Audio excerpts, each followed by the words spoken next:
मध्य प्रदेश आचार संहिता के पहले कर्मचारियों शिक्षकों को लेकर बड़ी खबर मिल सकती है और सौगात। कर्मचारी संगठनों का भारी दबाव, वेतनमान भत्ते और शिक्षक अध्यापकों के होंगे आदेश जारी। पेंशनरों को डीआर एरियर चिकित्सा सुविधा को लेकर बड़ी खबर। मध्य प्रदेश में चुनाव करीब है और आजकल में आचार संहिता लगने की पूरी संभावना के बीच सरकार पर कर्मचारी संगठनों ने भारी दबाव बना दिया है। वहीं सूत्रों ने बताया कि कल भोपाल में अंतिम कैबिनेट की बैठक में शायद कर्मचारियों के हित में कई महत्वपूर्ण फैसले लिए जा सकते हैं। जिस प्रकार से कई सर्वे में भाजपा की हालत पतली दिखाई जा रही है, उसी का ख्याल रखते हुए अंतिम दिन कर्मचारियों को साधने में मास्टर स्ट्रोक शिवराज सरकार द्वारा लगाकर कर्मचारियों के वोट बटोरने का प्रयास माना जा रहा है। कई संगठनों ने अपनी नाराजगी जता दी है कि तमाम आंदोलन के बाद भी कर्मचारियों के हित में एक भी काम जमीन पर दिखाई नहीं दिए। कहीं इनकी अनदेखी शिवराज सरकार को भारी न पड़ जाए, क्योंकि तमाम संगठनों को इन मंत्रियों ने भी उनकी मांगों को हल कराने का वचन दिया था, लेकिन आज दिनांक तक कर्मचारियों के बारे में कैबिनेट मीटिंग में कोई फैसला नहीं लिया गया और प्रशासनिक आदेश भी जारी नहीं किए गए। कर्मचारियों ने अपनी मांगों को लेकर सरकार पर दबाव बनाना शुरू कर दिया है। कर्मचारियों का कहना है कि अगर मांगें नहीं मानी गई तो वे उग्र प्रदर्शन करेंगे।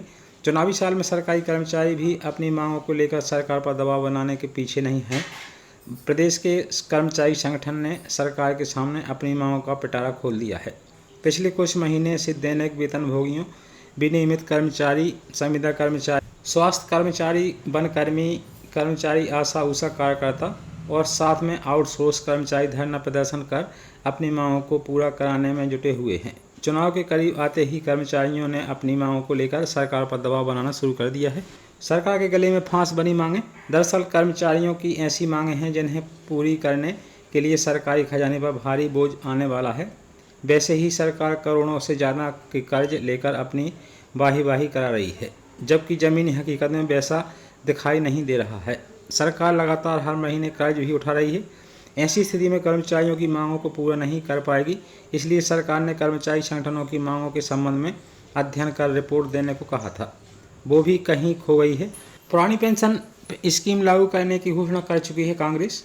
वहीं कांग्रेस पहले ही सरकार बनने पर कर्मचारियों के लिए पुरानी पेंशन स्कीम लागू करने का ऐलान कर चुकी है और यह घोषणा उनके वचन पत्र में शामिल है। सभी कर्मचारी इसका समर्थन कर रहे हैं और कांग्रेस आउटसोर्स कल्चर खत्म करने की बात भी कर रही है।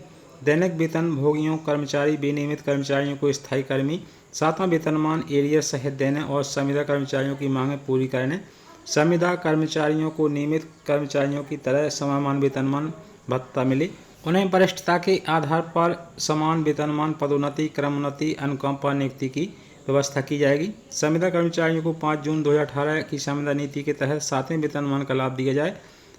महिला संविदा कर्मचारियों को नियमित कर्मचारियों की तरह चाइल्ड केयर लीव मिले। तृतीय कर्मचारी संघ कर्मचारियों को केंद्रीय दर और केंद्रीय तिथि से महंगाई भत्ता, सेवानिवृत्त कर्मचारियों को महंगाई राहत दी जाए। 7वें वेतनमान के अनुसार मकान किराया भत्ता, वाहन भत्ता और अन्य भत्ते दिए जाएं। कर्मचारियों की पुरानी पेंशन बहाल की जाए। सरकार की नीतियों से आज हर कर्मचारी परेशान है। कांग्रेस ने कर्मचारियों की पुरानी पेंशन बहाली का वादा किया है, वह पूरा किया जाएगा, लेकिन बीजेपी कर्मचारियों को सिर्फ लॉलीपॉप देती आई है। कर्मचारी संगठन बोले सरकार को मांगे माननी चाहिए। तृतीय वर्ग कर्मचारी संघ के सचिव उमाशंकर तिवारी का कहना है कि कर्मचारी सरकार से अनुचित मांगे नहीं मांग रहे हैं, वह अपना हक मांग रहे हैं। सरकार को सभी कर्मचारियों की मांगों पर ठोस आश्वासन देना चाहिए। वर्तमान में जिन गुरुजियों को 3,500 रुपये और कुछ संविदा शिक्षकों को 5,000 रुपये मासिक मानदेय मिल रहा है, उनका भी वेतन बढ़वाने के लिए आदेश जारी करवाने के लिए आज़ाद अध्यापक शिक्षक संघ मध्य प्रदेश प्रयासरत है। शीघ्र आदेश जारी होंगे। अध्यापक शिक्षक संघ के लंबित आदेश और अन्य मांगों के आदेश 1-2 दिन में जारी होने वाले हैं। आज़ाद अध्यापक शिक्षक संघ प्रांत अध्यक्ष भरत पटेल प्रयासरत हैं। तो साथियों, जानकारी पसंद आई वीडियो को लाइक करें, शेयर करें। धन्यवाद।